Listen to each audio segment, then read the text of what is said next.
Welcome, good morning, welcome to the Rick Ellis Real Estate Show, where today we're going to try and make more sense out of this crazy Arizona real estate market. We're going to look at numbers that are leading indicators, and they're all pointing in the wrong direction if you're a seller, in the right direction if you're a buyer. So we're going to go over that.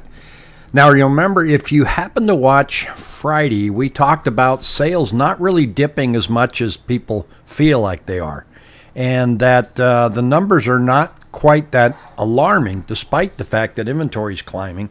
And there's a couple price points where sales are lagging, simply because there just isn't a lot of buyers out there since the interest rates have gone up. But when you actually look at the numbers here, with the red line being the number of homes coming under contract, the blue line being the number of listings that come up over 7 days, you can really see that the number of homes under contract is still hanging about 3,500 a week.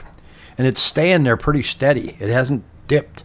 The lowest we've been on a consistent basis ever in Arizona is 2,700 contracts. So we're right at that level mark, that normal mark for our contracts. But look at the gap that's growing there. Now we have 8,800 homes on the market today for a Monday. That's pretty high, and that's my dog playing with this bone right there.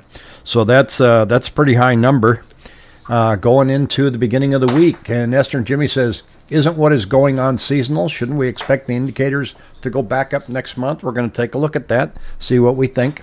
Rick, heard an agent say demand isn't dropping, people just listing because they believe we were at the top. Smack, I think there's a lot to that. I think the interest rates going up as fast as they did, it's alarming some people, and people are saying, well, I should probably list now. And they may just be listing now because it's about to get really hot. And so they want to get this over soon. But let's jump into some of the numbers and show you what I'm talking about. And the first one, which is Cromford's measurement of supply and demand, they put it into an index, with an index of 100 being a balanced market, and anything above that in favor of sellers, anything below that in favor of buyers. And you can see here, it's taken a pretty quick turn. We were at a high last year of 514. At the same time this year we were at 467, and right now we're down to 315. So it's still considered a seller's market, and but it's going down pretty rapidly. And we like to compare it to 2005. I'm not so sure we like to compare it there, but look at 2005, how fast it went down. We're going down at a faster rate. Now, is this going to turn around? Well, it did here, but that was because they told us to stay home in 2020, and then we all decided, well, we don't want to stay home, we want to buy a home. So it turned around. Could there be factors that turn this around? Possibly. You just never know. I don't make assumptions on this channel. I just like to look at the data and then draw a conclusion from that. So I don't want the data to match my agenda. I want the data to tell me what possibly could happen. Active listings. Last week we were looking at this, and we said, will the jump from this week at the end of the week be as large as it was 2 weeks ago? And indeed it was. I didn't think it was. It looked like it wasn't tracking as fast, but then again, it was within 100 homes. So you can see we went from 65.22 to 73.72, and then to 81.32. So the number of listings, active listings that are on the market, is going up weekly. Pretty good clip. But again, 8,800 homes compared to what used to be a balanced market of 27,000 homes is certainly not going to bring prices down anytime soon. But it is an indicator that more inventory is showing up. Now, there's more new listings coming on every week. And the difference between the number of homes coming on and the number of homes being sold is growing. The gap is about 1,200 units. It used to be like 100. So we'd put 4,100 homes on, we'd write 4,100 contracts. That is now changed. Look at the contract ratio. It is dipped. It's down to 162 from 230. It's almost the same as the listing success rate. When you put your listing on, how successful are you at having it go under contract? And it's still above 90%, which is very, very healthy. But look where it's going. It's going down, and it's been going down since about March of 2021. Now, part of that could simply be that people are putting their homes on the market and pricing them too high, and they're not getting it. So they're just either leaving it on there for ever, or they're canceling the listing. And we're going to look at canceled listings. Bryce says, saw a listing that was cut $5,000 in offering and provide an entire new HVAC system to sweeten the deal. You can see more and more of that as listings increase. So we just saw the listing success rate. Here's the number of price changes per week. And this is the one that's really jumping, folks. Look at this thing. It's straight up. Now, I track price changes as well, and they're relatively close to what they've got. And you can see where the price reduction's right there. So there are people saying, well, I guess if we want to move this, we better change the price. And that's the first thing you should do if your home is sitting there. The challenging part is people are not used to homes sitting there now. We're used to homes going the first weekend. You're already seeing that the verbiage in the listings, they don't say home available to see on Saturday, reviewing all offers on Monday at the level that they did. They're still out there. The 3-day people are still trying it. That's going to dry up. If we get more listings, you're just simply not going to be able to sell your house in one day with a 2.5-hour open house or over the weekend. It's going to take a little longer because now we can drive around. We got choices. Well, let's go see this house. Let's go see that one. More choices for buyers. That's a good thing. Rick, is there any particular price range that is seeing more effects? I'll take a little drill down here and see on the price reductions. If I take a look at the price range here, I think you're going to see it, and I'm just going to spitball here, and I'll bet you it's between 500 and 600,000 is the one that's seeing the biggest spike. And even a blind squirrel finds a nut every once in a while. Look at that. That's the one. That's the one where I think people tried to overreach. And I guess my house isn't worth $650. So are people giving up and canceling? Well, yeah, no. We've gone up here in March, it says. So we've gone up to 564. So we still have April and May to look at. The data's not there yet. These are people that had their house listed and said, I'm giving up. Let's cancel it. Percentage of closings with sellers paid assisted closing costs.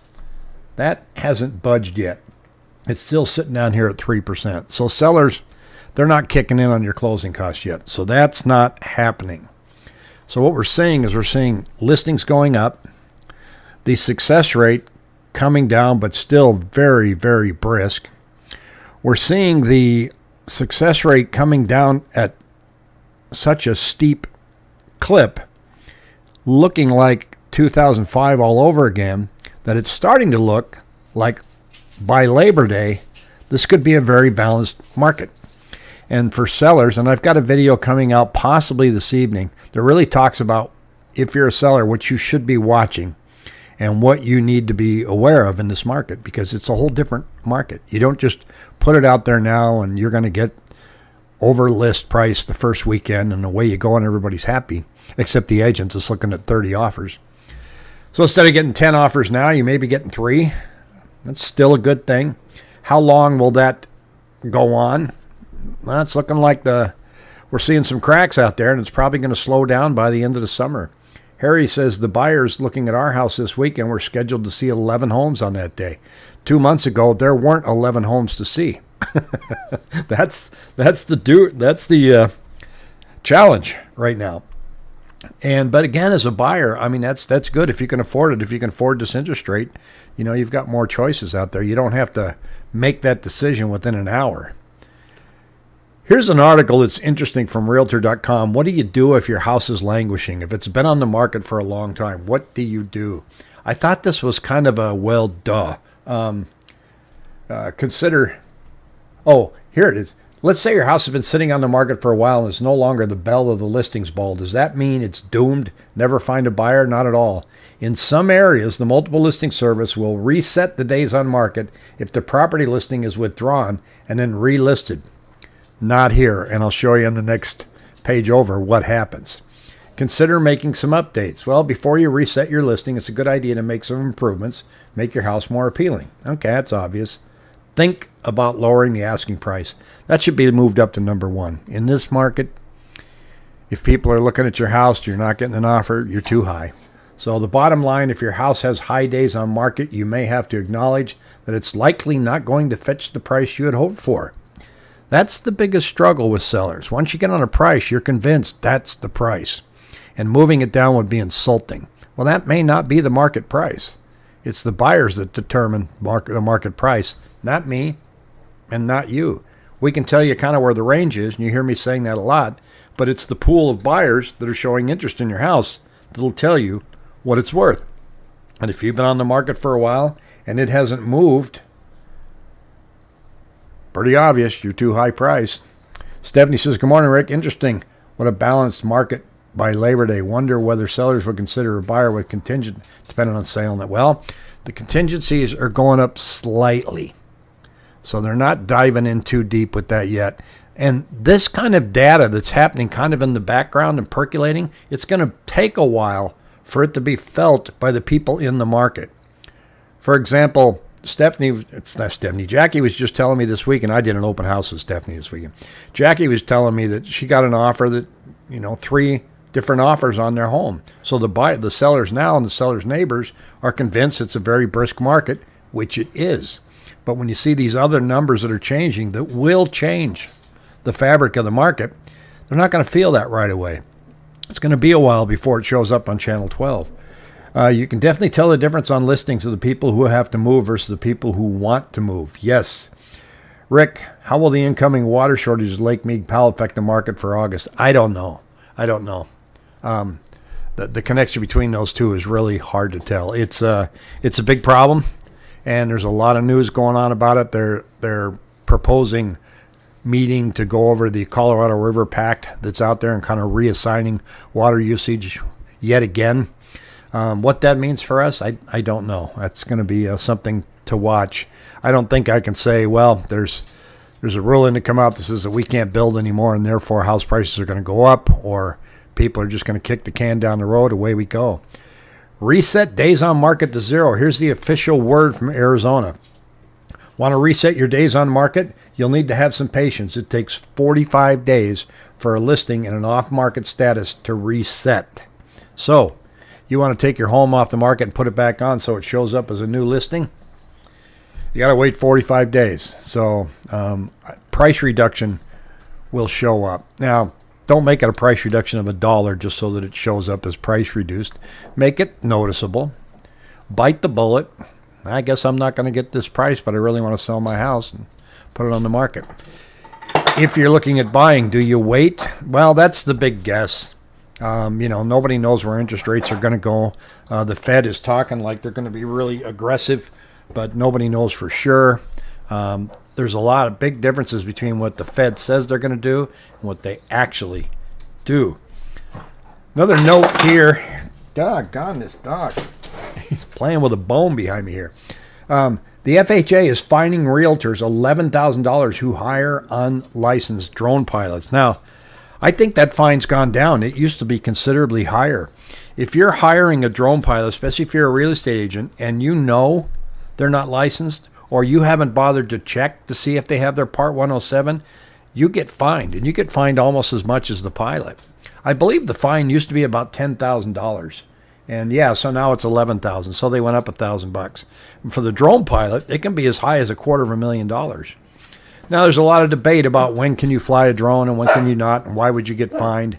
And the bottom line is, if you're using your drone for commercial use, let's say I use a drone to take pictures of a house, and I put it on the listing, the listing. I don't have a Part 107. I get fined up the wazoo. If you hired me as a real estate agent because I happen to have a drone and I go out, my son used to work at Best Buy and he owned a drone, and he would have realtors come in and go, do you have a drone? Well, shoot, I'm not going to buy one. I'll just hire you. And he says, well, I don't have my license. That's okay. I'll pay you cash. And my son was saying, Dad, how do I convince these guys they can't do this? And I said, well, I'll send you the FAA rules. So he had it on his phone. He goes, well, here's what happens if you hire me. You get fined $10,000. I get fined $250,000. I ain't flying it. So even if you use a drone to show a neighborhood and you're doing it as a real estate agent and it's your own drone, that's considered a violation. There's really strict rules about when you should launch that little machine up in the air. And there's really some things you need to know about how high you can go, how long you can stay there. And then if you're filming over a crowd, there is insurance that you're required to carry. What if that drone crashes? You see drones flying over concerts and filming. They have not only their license, but they have a very heavy, high insurance policy. Because if that drone comes down and hits you in the head, there's going to be some lawsuiting going on. So not that I want to rant a lot about drones, but I thought that was an interesting article. And if you're an agent out there and you want to hire somebody, hire the pros. They're the ones that have their license. And you know what? Those photos are going to look better anyway. So be on the lookout. Might have the other video coming out later on this evening about sellers in this market. Some numbers I looked at, what it means, what it might mean, what it might not mean, just in an effort to educate us all about what is coming. Stephanie says, interesting drone license. Thanks for sharing. You bet. I have my drone. It's just in my bag. I might take the drone out to look at the roof, to look at surrounding areas, but I don't publish anything anymore. I used to. And just like on Facebook, I'd put drone videos of, like Ocotillo and stuff. And then I read that was a big no-no. I could be fined. So I just play with it now. So it's just in my photography bag with all my other gadgets. Everybody have a fabulous Monday and take on the rest of the day.